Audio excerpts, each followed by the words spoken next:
একজন গৃহিণী দিনের অনেকটা সময় কেটে যায় রান্না করে। তার রান্নার পাশাপাশি রান্নাঘরটা পরিষ্কার পরিচ্ছন্ন রাখাটাও আমাদের নিত্যদিনের কাজের একটা অংশ। সকালটা যেন শুরু হয় রান্নাঘর থেকেই। ঘুম থেকে উঠে পরিবারের সবার জন্য রান্না করা, নাস্তা তৈরি করা, সবকিছুর ব্যস্ততা শুরু হয় এই ছোট্ট রান্নাঘরটাকে ঘিরেই। রান্না করতে করতে চুলায় তেলের দাগ পড়ে, দেয়ালে ময়লা লাগে, মেঝেতে বিভিন্ন ধরনের দাগ জমে যায়। প্রতিদিনই হয়তো সবকিছু ভালোভাবে পরিষ্কার করা সম্ভব হয় না। তাই মাঝে মধ্যে চেষ্টা করি রান্নাঘরটাকে একটু ডিপ ক্লিন করে রাখার জন্য। এতে হয় কি, রান্না করতেও নিজেরও শান্তি লাগে। তাই ভাবলাম রান্নার ব্যস্ততার পাশাপাশি পুরো রান্নাঘরটাকে একটু ভালোভাবে পরিষ্কার করে নিই।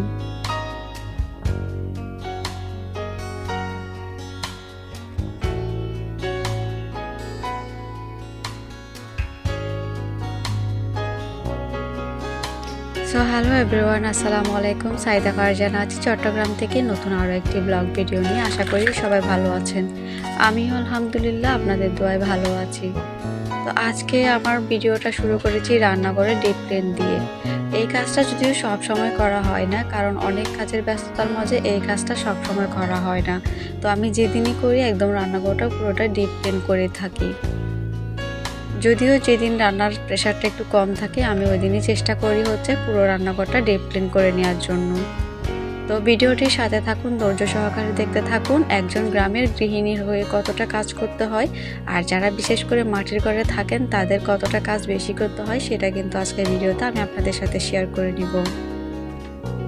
তো সকাল থেকে অনেক কিছু আজকে ক্লিন করে নিচ্ছি। আজকে যেহেতু রান্নার চাপটা একটু কম, তাই হচ্ছে আমি আপনাদেরকে শেয়ার করি। আমার ছোট্ট একটা রান্নাঘর, যদিও এটা টিনের আর মাটির দুটাই মিশ্রণে। তো হচ্ছে আমি অফ ক্যামেরায় হচ্ছে দেওয়ালটা লিপে নিয়েছি, আপনাদেরকে যেটা শেয়ার করতে ভুলে গেছি, আসলে সম্ভব না।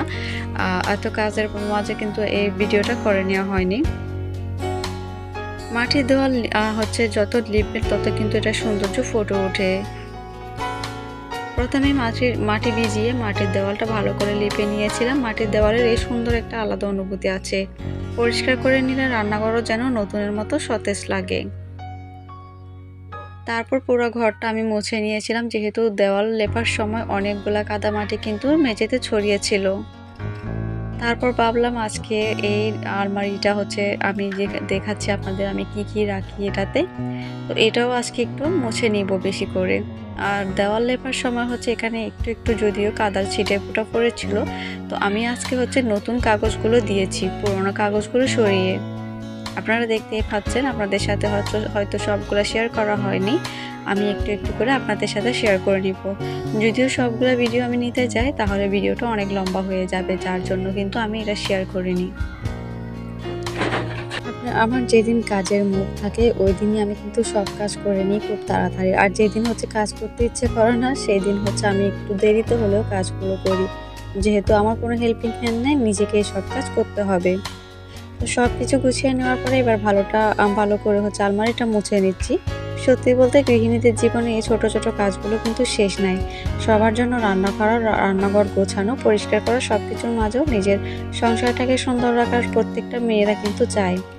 আর এটার মধ্যে একটা আলাদা আনন্দ কিন্তু খুঁজে পাওয়া যায়। তো আমি এটা পানি দিয়ে কিন্তু মুছে নিয়েছি। আর এটা নিয়েছি কিন্তু আমার বেশি দিন হয়নি, বছর খানিক হবে। তো পানি দিয়ে মুছে নেওয়ার পরে আমি আবার একটা শুকনা সুতির কাপড় দিয়ে মুছে নিচ্ছি, যেন পানি লেগে না থাকে। যদি পানি থাকে এগুলো হচ্ছে খুবই নর্মাল জিনিস, তো জং ধরে যাওয়ার সম্ভাবনা থাকে, যার জন্য আমি এটা ভালো করে আবার শুকনো কাপড় দিয়ে মুছে নিচ্ছি। আমার রান্নাঘরটা আপনাদেরকে একেবারে রান্নাঘরের ট্যুরটাও দিয়ে দিচ্ছি। আপনারা দেখতেই পাচ্ছেন আমি আমার রান্নাঘরটা খুবই সিম্পলি, এত কিছু নাই। তো সব কিছু গুছিয়ে নেওয়ার পরে এবার মেঝেটা ভালো করে মুছে নিচ্ছি, একটু একটু করে পরিষ্কার করতে হবে। যে পুরো রান্নাঘরটা বদলে গেল বুঝতেই পারলাম না। রান্নাঘরটা মোছার পরে আসলে সত্যি কিন্তু খুবই ফ্রেশ ফ্রেশ লাগতেছে, যেহেতু এখানে অনেকগুলো ময়লা জমেছিল। আর যে এখানে রেগুলার আমরা ভাত খাই, সবগুলো খাবার কিন্তু এখানে খাই, তো যার জন্য এটা সবসময় ক্লিন রাখার চেষ্টা করি। তো ভাবলাম আজকে আপনাদের সাথে রান্নাঘরটা ক্লিনের পাশাপাশি আমার রান্নাঘরের ট্যুরটাও দিয়ে দিই। মধ্যবিত্তর ফ্যামিলিতে আসলে এরকমই হয়। গোছানো পরিপাটি অত সুন্দর জিনিস দিয়ে যদি আমার রান্নাঘরটা যদিও গোছানো না, তো আমি যতটুকু পেরেছি আমার মতো করে গুছিয়ে নিয়েছি। তারপর চলে এসেছি আমার বেসিন পরিষ্কার করতে। এটা আমি একদিন পরপরই হচ্ছে ক্লিন করে রাখি। যেহেতু এখানে আমি সবজি থেকে সবকিছু ধুয়ে এখানে হাঁড়ি পাতিল আমি পুকুরে ঘষিয়ে এখানে কিন্তু যদি ধুতে যাই এখানে কালি লেগে কিন্তু বেসিনটা নষ্ট হয়ে যায়। অনেক কালি জমে যায়। তো হচ্ছে যার জন্য একটু অসুবিধা হয়। আমি পুকুরেই সবকিছু ধুয়ে রাখি। আর হচ্ছে যে খাওয়ার পরে প্লেট, বাটি যেগুলো থাকে ছোট, ছোট জিনিসগুলো কিন্তু আমি বেসিনে আর হচ্ছে তরকারি এখানে ধুয়ে থাকি। তাই চেষ্টা করি সবসময় এটাকে একদম ক্লিন করে রাখার জন্য। তো আমি এখানে একটা এক্সট্রা হচ্ছে মাজনি রেখেছি যেন এটাকে সবসময় আমি ক্লিন করতে পারি ঘষে। তো পাউডার ছিটিয়ে আমি হচ্ছে এটা ক্লিন করে নিচ্ছি।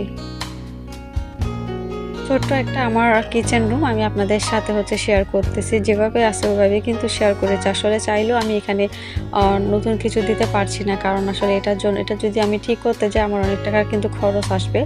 তো যেটা আসলে আমার সামর্থ্যের বাইরে। তো যার জন্য যেভাবে আছে সেভাবে শুকরিয়া করি আলহামদুলিল্লাহ। তো আসলে আজকে এত বেশি কাজ করেছি, কাজ করতে, করতে কিন্তু আমার রান্নার কাজটা একটু দেরিতে হয়ে গিয়েছে। যদিও এটা ১২টার পর পার হয়ে গিয়েছে। তো আমি আবার সবজি কাটতে চলে আসলাম। আসলে একজন মায়ের যারা বাচ্চা আছে তারা জানেন। একা হাতে যারা সামলান সবকিছু তারাই জানেন কতটা কষ্ট হয়ে যায়। আমি সবজি এখন কেটে নিব। অফ ক্যামেরায় কেটে নিব যদিও আপনাদের সাথে শেয়ার করতে পারছি না। আমি এখানে স্টিক আনি নাই যার জন্য হচ্ছে ফোনটা ধরে তো তরকারি কাটা সম্ভব না। তো মনে পড়ে গেল আমার শাশুড়ির জন্য আবার হচ্ছে সুজি রান্না করতে হবে। আবার দুধটা বের করে তারপর হচ্ছে সুজিটা রান্না করে নিব। তার আগে আমি আমার চুলাটাও একটু ক্লিন করে নিব।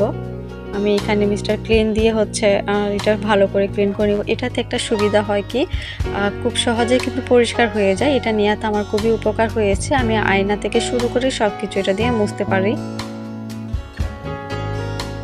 আসলে যত্ন করলে সবকিছুই সুন্দর যদি আপনি যত্ন করে রাখতে পারেন। তো বাইরে থেকে প্রচুর নয়েজ আসতেছে আসলে সরি আমি এটার জন্য খুবই দুঃখিত। আমি যখনই ভয়েস দিতে আসি তখনই কোনো না কোনো সমস্যায় পড়ি। তো এই সমস্যা নিয়ে আসলে আমি ইউটিউবিং করি। আপনারা এটা একটু বুঝে নিবেন, মানিয়ে গুছিয়ে নিবেন। একজন গৃহিণীর আসলে রান্নাবান্না করা ছাড়া অনেক কাজ থাকে হচ্ছে দেখেন অনেকে বলেন কিন্তু হচ্ছে রান্নাবান্না করা ছাড়া কি এমন কাজ আছে আপনি যদি কাজ করতে যান তাহলে কাজের শেষ হবে না। তো আচ্ছা ভিডিওতে যারা এতটুক চলে এসেছেন একটা লাইক দিতে ভুলে গেছেন অবশ্যই একটা লাইক দিবেন। আর যারা আজকে আমার ভিডিওটি প্রথম দেখতেছেন আপনাদের কাছে রিকোয়েস্ট থাকবে যদি ভিডিওর কোনো অংশ ভালো লেগে থাকে আপনি হচ্ছে আমার চ্যানেলটা সাবস্ক্রাইব করে বেল আইকনটি প্রেস করে দিবেন। নতুন বন্ধু হয়ে পাশে থাকবেন ইনশাল্লাহ আমিও সময় বুঝে আপনার ভিডিওটি দেখে আসবো।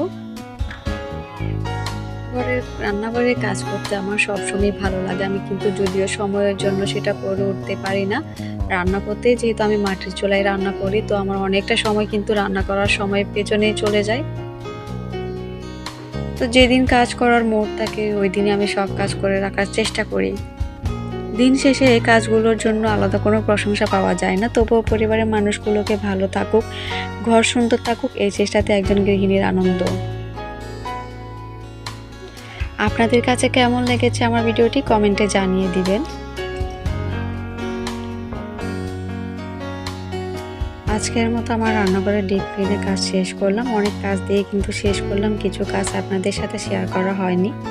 এর মধ্যে কিন্তু অফ ক্যামেরাতে আমি বেশ কিছু কাজ করে নিয়েছি। পরিষ্কার পরিপাটি রান্নাঘরটা দেখে সত্যি মনটা ভালো হয়ে গেল। আপনাদেরও যদি রান্নাঘর পরিষ্কার করতে ভালো লাগে তাহলে কমেন্টে করে জানান। আর আমার এই ছোট্ট সংসারের গল্পগুলো ভালো লাগলে লাইক দিয়ে পাশে থাকবেন সব সময়।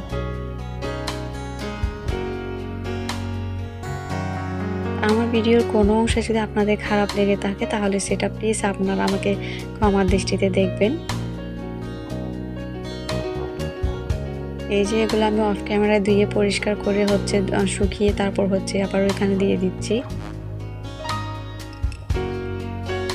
আমার নিজেরই খুব শান্তি লাগে এই কাজগুলো করতে পারলে।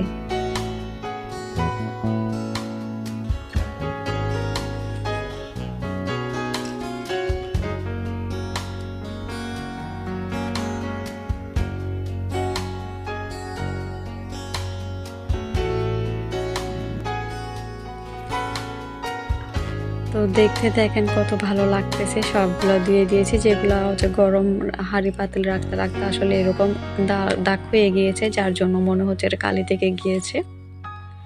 তো এরকম যে জিনিসগুলোতে আমি এরকম পটগুলাতে যে জিনিসগুলো রাখি, এগুলো যখনই শেষ হয়ে যায় এগুলো কিন্তু আমি সাথে সাথে কিন্তু ধুয়ে শুকাইয়ে রাখি একদম।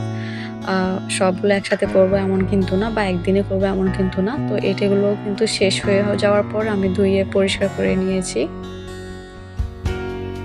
তারপর ওই যে দুধ ভিজতে দিয়েছিলাম আমার শাশুড়ির জন্য আর কি। এখন হচ্ছে আমার শাশুড়ির খাবার রেডি করে দিয়েছি, যেহেতু উনি বেশি লিকুইড জাতীয় খাবার খাবে। তো ওনার খাবারটাও রেডি করে নিচ্ছি। এমনিতে আজকে রান্না কিন্তু অনেক দেরি হয়ে গিয়েছে। তো ওই সুজিগুলো রান্না করতে করতে ততক্ষণে আমি ওনাকে একটু কর্নফ্লেক্স ভিজিয়ে দিয়েছিলাম দুধ দিয়ে। একা হাতে যে কত কিছু করতে হয়, কত কিছু সামলাতে হয়, তারপরও দিন শেষে আসলে আমরা অনেক মেয়েরাই শুনতে হয় আসলে আমরা কিছুই করি না, সংসারে কোনো কাজে আমরা করি না, কি এমনই বা কাজ করি। তো আসলে এরকম মেন্টালিটির মানুষগুলোকে আমার মনে হয় এগুলো মানুষগুলোর থেকে দূরে থাকাই বেশি বেটার। কারোর সাথে তর্কে না গিয়ে যোগ্যতা দিয়ে দেখানো দরকার। আমি যদিও কারো কথায় কান দিই না, যদিও আগে খারাপ লাগতো, এখন কিন্তু কারো কথা আমি গায়ে লাগাই না। আমি আমার মতো করে চলতে পছন্দ করি। তারপর আর কি অনেকটা লেট হয়ে যাওয়ার পরে আমি কি করছি, আবার মাটির চুলায় রান্না করাটা বসিয়ে দিয়েছি। তো এই আর কি একদিকে রান্না করতেছি, আবার অন্যদিকে কিন্তু তরকারি কাটতেছি। সবজি কাটার ভিডিও যদি আমি দেখাচ্ছি না আপনাদেরকে। তো দেখেন আজকে একটা মজার জিনিস আপনাদের সাথে শেয়ার করি। এটা বাজার থেকে রসুন নিয়ে এসেছে। দেখেন রসুনের কি অবস্থা। এই ২ টা কোয়া দিয়ে একটা পোড়া রসুন। আমি তো দেখে অবাক হয়েছি, যেহেতু আমি ফার্স্ট টাইম দেখেছি তাই আপনাদের সাথে শেয়ার করেছি এরকম। এত বড় সাইজ, মাশাআল্লাহ ২ টা কোয়া দিয়ে একটা রসুন হয়ে গিয়েছে একদম।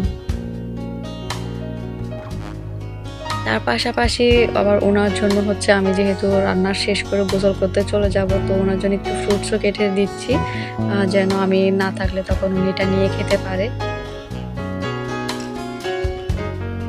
সব মিলিয়ে আসলে ব্যস্ততার মধ্যে দিন পার করছি, তাও বলবো আলহামদুলিল্লাহ ভালো আছি। আর সবাই দোয়া করবেন যেন আল্লাহ আমাকে ধৈর্য শক্তি বাড়িয়ে দেয়।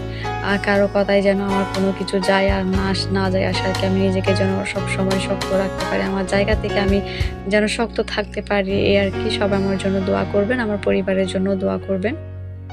তো আজকের মতো এখানে বিদায় নিচ্ছি।